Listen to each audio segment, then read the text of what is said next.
నేను డ్యూటీ అయిపోగానే మా సార్ అయితే నాకైతే పని అయితే అప్పచెప్పాడు అనమాట. ఏంటంటే గ్యాస్ అయితే అయిపోయింది రా, వీళ్ళైతే తీసుకురామని చెప్పన్నాడు. నేనైతే ఇంకా గ్యాస్ అయితే బండ్లో పెట్టుకొని మా దగ్గరలో ఉన్న గ్యాస్ స్టేషన్కి అయితే బయలుదేరిపోయాను. ఇప్పుడు నేను వెళ్ళే దగ్గర గ్యాస్ అయితే ఎలా ఫిల్ చేస్తారు, గ్యాస్కి ఎంత అవుతుంది ఒక సిలిండర్కి అనేది అయితే మీకైతే చూపిస్తాను.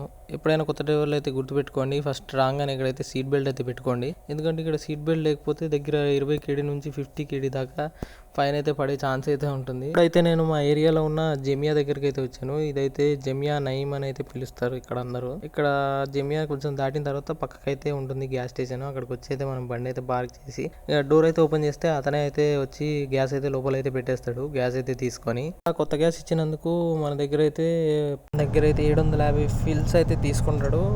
దగ్గర దగ్గర 220 రూపాయలు ఎంతనో ఉంటుంది. ఇక్కడ నుంచి అయితే నేను ఇంటికైతే బయలుదేరాను. ఇప్పుడు కొత్తగా వచ్చే డ్రైవర్లు అయితే ఒకటైతే గుర్తుపెట్టుకోండి, ఎక్కడైనా పార్కింగ్ దొరికితే పార్క్ చేసుకోండి.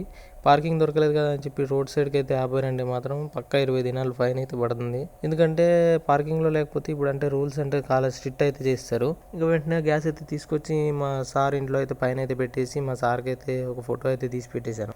అదైతే ఫస్ట్ ఫ్లోర్లో పెట్టేశాను సార్ అని చెప్పి. కొత్తగా కోవిడ్కి వచ్చే డ్రైవర్లకు అయితే రెగ్యులర్లీ ఇలాంటి పనులు అయితే చెప్తారు. అయితే ఇంతే గాయస్, వీడియో నచ్చినట్టయితే లైక్ చేయండి, షేర్ చేయండి, సబ్స్క్రైబ్.